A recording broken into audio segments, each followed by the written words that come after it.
Sorry. We're going to be taking a look at ACPAC optional fields this afternoon, just briefly. First thing I should tell you is this particular optional fields have always been in the ACPAC product, but they were changed to this particular form in about version 5.5. So if you happen to be running 5.4 or previous, they work a little bit differently than what we're going to see today. So having said that, let's take a quick look. Can everybody see? If you would just type in the chat. Let me see if I can. If you can see and hear, if you would just let me know in the chat window, please.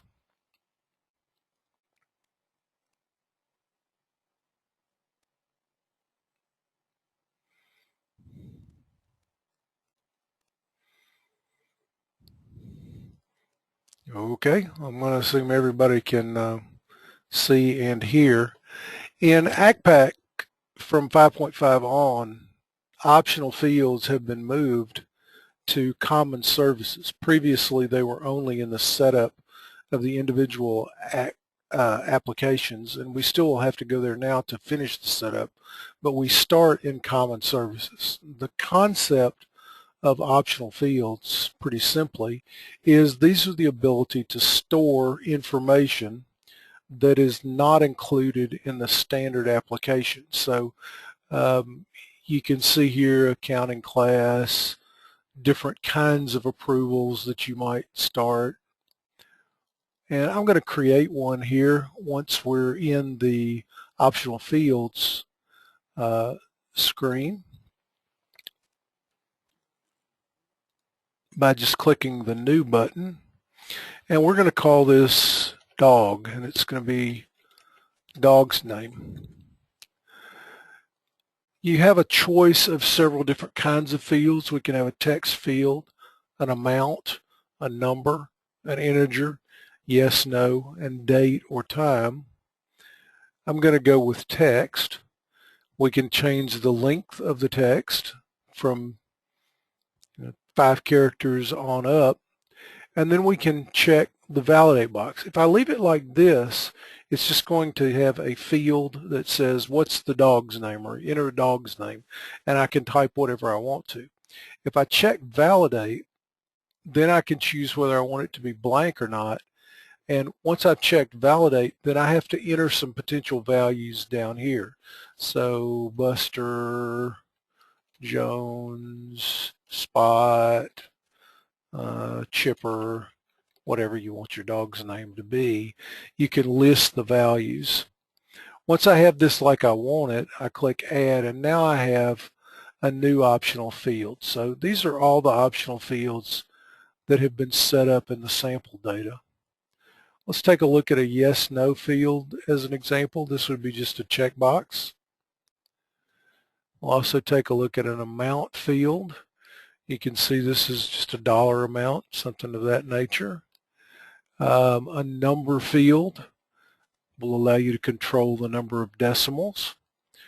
And there's a date field in here somewhere, I think. Yep, here's a date field. And you can see you can enter the order date or something of that nature. So this is where they're set up. This actually creates the database values that allow these to be added to different items in the software. So now that I have created a dog's name, the question is, where do I want that to appear? At this point, it's not going to appear anywhere. So let's say I want it to appear on the customer record. I'm going to go to the AR setup. Notice I have optional fields under AR setup. I'm going to open that up. And these are the optional fields that I have set to apply to customers, national accounts, and customer groups. And notice that dog is not on that list. So this one, dog, is not going to show up. In order to add one, I'm going to press the insert key. Then I'm going to come over here and go to search on the optional field. I'm going to scroll down to my new, I'm going to scroll down to my new dog field. And now I can say, do I want to set the value or not? If I want to preset the value, that is a default value, I can do that. If I want to leave it blank, I can leave it blank.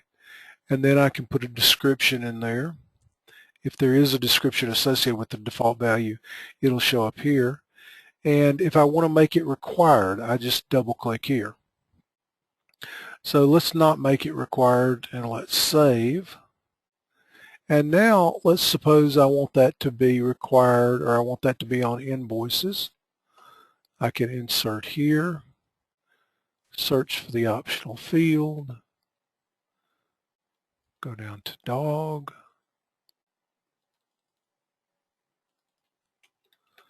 and I'll leave these the same. On the invoice, I want to save that. Notice I've got invoice details. This is going to be the invoice header. This will be the actual line items on the invoice. So let's insert it here.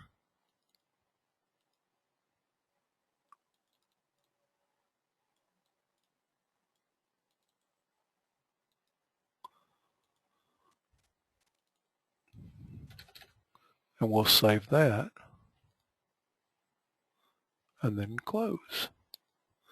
And now when I go into customers, where I've added this on customers, you'll notice on the optional fields tab, I don't get anything. Dog doesn't show up. That's because I didn't tell it that I wanted to set the value. So it now becomes an optional field. In other words, I don't have to even attach it to a customer. In order to attach it, I'm going to have to press insert. Then I'll come down here and I will get the list of available optional fields. And I'm going to pick dog. And now I can choose, because I told it to validate, the name of the dog. The same thing is going to happen. We'll save that. On an AR invoice, if I go in here to invoice entry, and let's pull an invoice up. When I click over onto optional fields, I need a customer number. When I click over onto optional fields, dog is not there because it does not have a value set. However, I can press insert. I can double click. And it is on the list of items I can choose from. And it now pulls in the value. All right, suppose I want dog. Gotta have a detail line here. Make an invoice out of it. Now we'll add that. Suppose I want dog to show up automatically. I'll have to go back here to optional fields. I'll go down to dog. And this time I'll change value set to yes. I'll change required to yes. And we'll save that. And let's go to the invoice. And we'll change value set to yes and required to yes.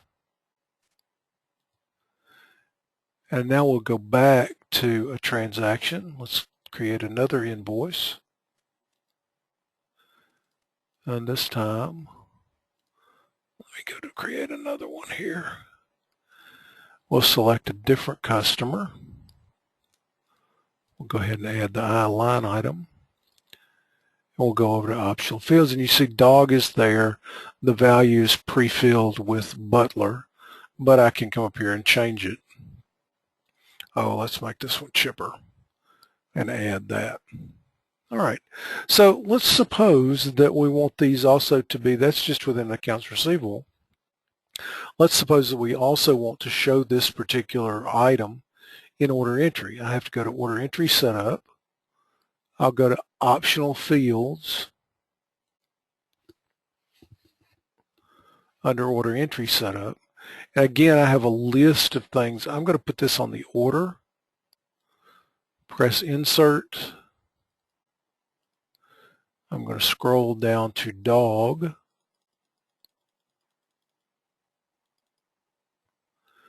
I'm going to say no, I do not want a value set, but I do want it automatically inserted and I don't want it required.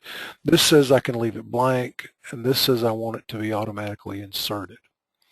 And let's also go to the order details, which would be the order lines. Let's insert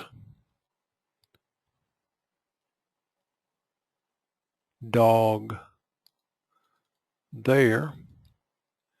And let's say, yes, we want to automatically insert it and save.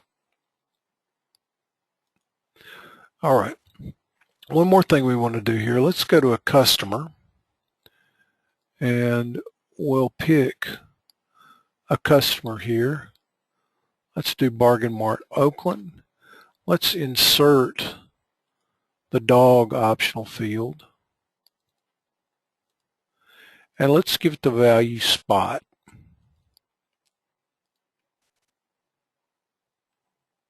Make sure I saved it. All right, now I'm going to go back to order entry and actually enter an order for that customer.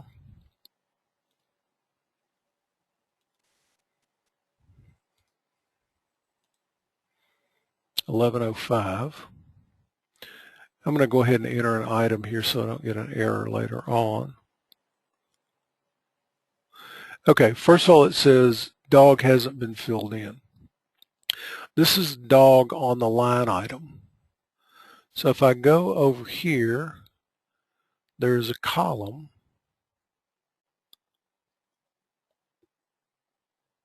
for optional fields. When I click the up, you'll see I see dog here, and I can fill it in with spot.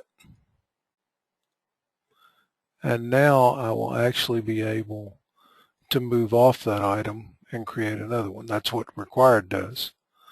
Also, if I click over here on the optional fields on the header, notice that this defaulted to spot because of this particular customer. If I change the customer on this order to Acme, excuse me, let's create another one.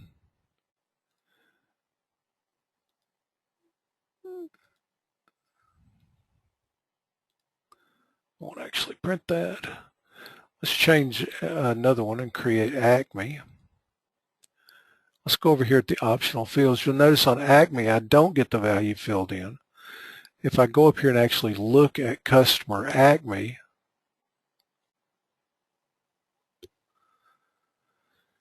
and look at the optional fields, you'll see customer Acme does not have dog filled in. So these optional fields actually will copy themselves around into different places.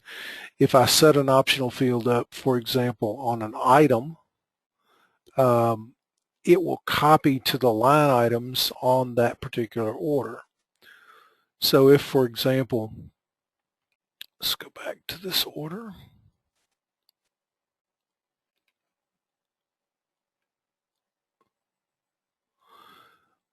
If I go back to this order and I come up here into the item and price lists, and I open an item, I want to pick one I hadn't used, 500, a hanging file folder, and let's pick the manufacturer number here. Notice we don't have any forced values, so let's put in something we'll recognize, 99999, and save it. Let's make sure that the order entry setup for optional fields has the manufacturer number on the order, and you'll notice it does not. So let's add it.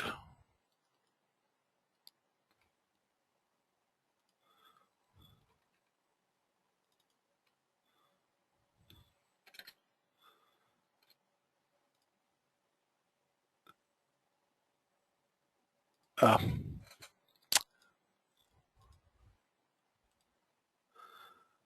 right. That will add it to the header. Let's add it to the details as well.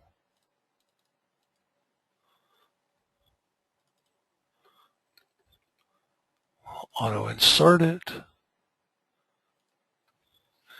And now we'll go back to the order transaction in order entry.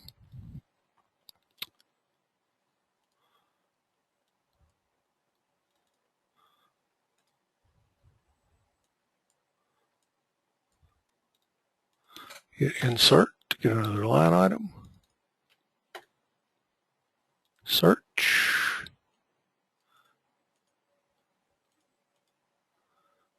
Hanging file folder. Now let's go all the way across to the optional fields. Let's fill in the dog since it's going to complain about that. If we don't, and when we scroll down to manufacturer number, it has been filled in with the value we set in the item number. So you can actually use this for analysis purposes by filling things in on the customer, on the item, and having them copied to purchase orders, different places in the system. That's the concept of setting these up centrally. We'll post this order, and I'm not going to print it. We'll close this. Let me show you one other thing. Interestingly enough, once you've done this, these don't just show up in data. They actually are available on reports. So if I go to a simple report like a customer list report,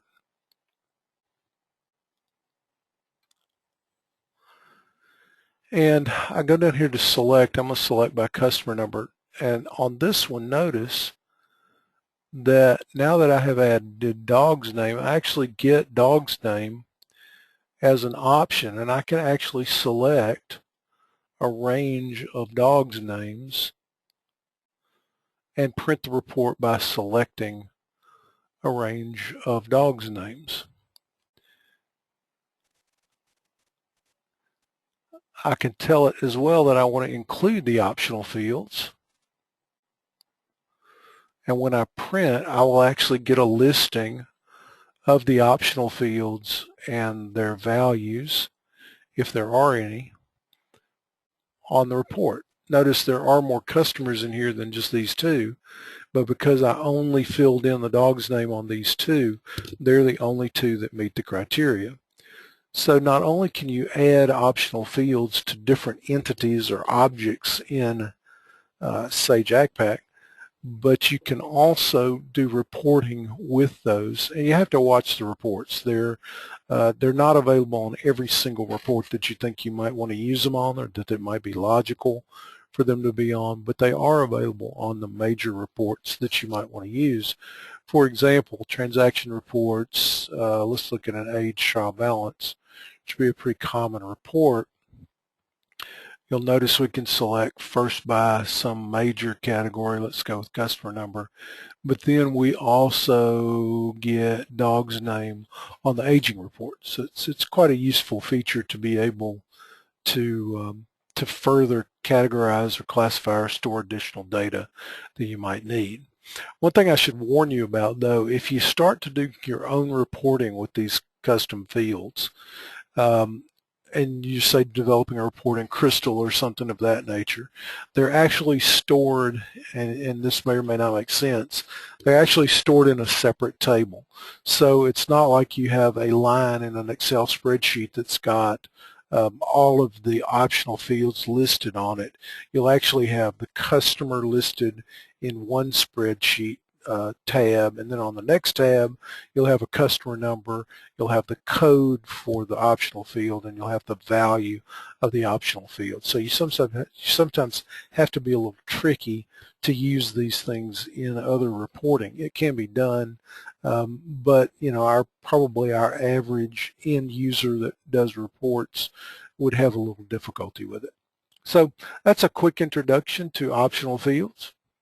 Hopefully you got something from that, and if you have any questions or want to contact me for some reason, there's all my contact information. Be glad to answer any kind of individual questions offline. But this is the end of the webcast for today. Thank you for attending.